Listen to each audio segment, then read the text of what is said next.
o 9 da formação do Peixe. গোল করলেন Gabriel Barbosa, তবে সেই গোলের নিখুঁত কারিগর নেইমার জুনিয়র। আর তাই তো গোল করেও সেলিব্রেশনের নামেতে নেইমারকে মুকুট পরিয়ে দিতেই ব্যস্ত গাব্রিয়েল বারবোসা।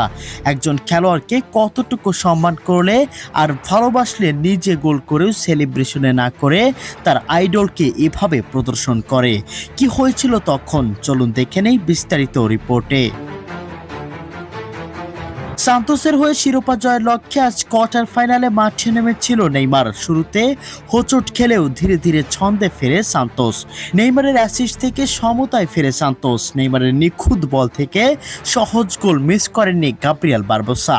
এরপর আবারও গোলের দেখা পায় সান্তোস। নেইমারের কারুকার্যে সাজানো মনোমুগ্ধকর এক অ্যাসিস্ট থেকে দুর্দান্ত ফিনিশিংয়ে গোল করেন গাব্রিয়েল বারবোসা। আর তাতেই দ্বিতীয় গোলে লিড নেয় সান্তোস।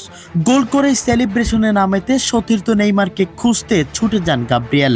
কাছে এসেই হাত বাড়িয়ে যেন মুকুট পরিয়ে দেওয়ার চেষ্টা করেন তিনি। এরপর নেইমারের মাথায় রাজার মুকুট পরিয়ে দিয়ে একসঙ্গে সেলিব্রেশনে মেতে ওঠেন গাব্রিয়েল বারবোসা। এমন দৃশ্যই যেন আরও একবার বুঝিয়ে দেয় চিরচেনা সবুজ মাঠে নেইমার জুনিয়র কতটা ভয়ঙ্কর আর কতটা সহজেই তিনি খুঁজে নেন নিজের সতীর্থদের। কখনো এমবাপ্পে, কখনো লুইস সুয়ারেজ কিংবা লিওনেল মেসি। এভাবেই অসাধারণ সব পাস আর অ্যাসিস্টে সতীর্থদের গোলের সুযোগ তৈরি করে দিয়েছেন নেইমার জুনিয়র। শেষ পর্যন্ত 2-0 গোলে সান্তোস বিজয় নিয়ে মাঠ ছাড়েন এবং নেইমার 2টি অ্যাসিস্ট করে ম্যাচ সেরাও হন।